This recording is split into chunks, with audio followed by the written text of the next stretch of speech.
Most of you, I presume, will be aware of David Vonderhaar. He works for Treyarch, and he does a lot of tweeting about the game. He still tweets about Black Ops and the Call of Duty series, and recently he talked about the series as being an evolution, or the development of the series as being an evolution, and he sort of used this to justify moving away from the COD 4 mechanism. It's agreed by many that the advent of COD 4 represents a key moment in FPS history, and still a significant amount admit that COD 4 is probably the best version to date in the Call of Duty series.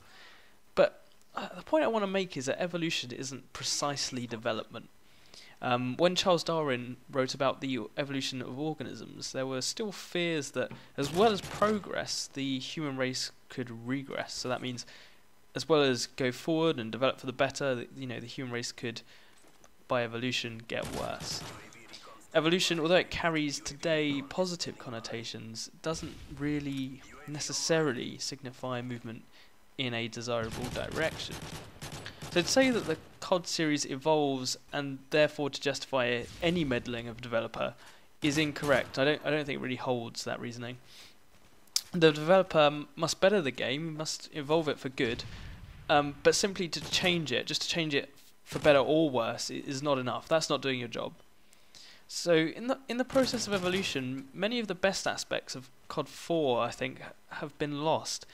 In sort of implanting so many new assets to the game, the developers have anaesthetised the gaming experience, if I can put it that way. More kill streaks, more customization, more guns. This is the sort of language they use, the language of more, the language of new. In our fallacious human way, we're likely to accept more or new as better. We see those things as synonymous without really questioning them, and of course it doesn't always follow. So at this point in Call of Duty's history, when we're reaching the Christmas period, one of the key periods of reflection for any game, when a lot of people will turn back and think about how the game has progressed and how it's looked since its inception, I myself want to turn back and not think about Modern Warfare 3, although that's what's on your screen. I want to think about what we've lost, or what Modern Warfare 3 and the other sort of evolutions have lost since COD 4. COD 4 was aesthetically near perfect. The guns possessed a convincing sort of realism.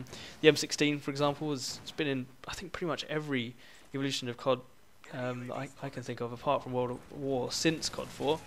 But it looks, in my opinion, looks best in COD 4. Each map in COD 4 had its own tint, sort of a chromatic unity, if you like. There was a blue of Crash. Crash was a blue map. Ambush was kind of purple, overgrown green.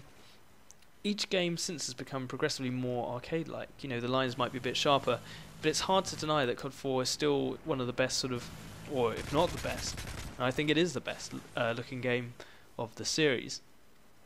And also we've lost simplicity, and with simplicity, sort of diversity as well.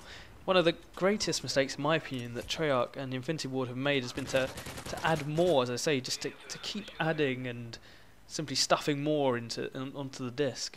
So more guns, maps, kill streaks, customization, so on. You know the language. You've heard it so many times. It's been shoved down your throat. But empirically, this has never extended the lifetime of any game. In fact, one of the loudest, most prominent criticisms of Black Ops was that by Christmas it had become boring, predictable, numb. Yet Black Ops admitted the most customization of any COD game. In Call of Duty 4, the maps and the kill streaks were simple. Call of Duty 4, more than any subsequent evolution, in my opinion, pressed the need for the rich diversity of gun-on-gun gameplay. It did not emphasise, in the same way as subsequent versions have, a highly artificial customization. So no doubt Treyarch and Infinity Ward have drained the series of other pleasures, but the regress of visual quality and their neglect of basic game design has set Call of Duty and the whole series in motion, but in the wrong direction. It's an evolution, but it's a regressive evolution, in my opinion, and that's not enough for a developer. They need to be improving the game. Modern Warfare 3, it might prove an enjoyable game. I'm finding it okay at the moment, but it's unlikely to eclipse its earliest ancestor.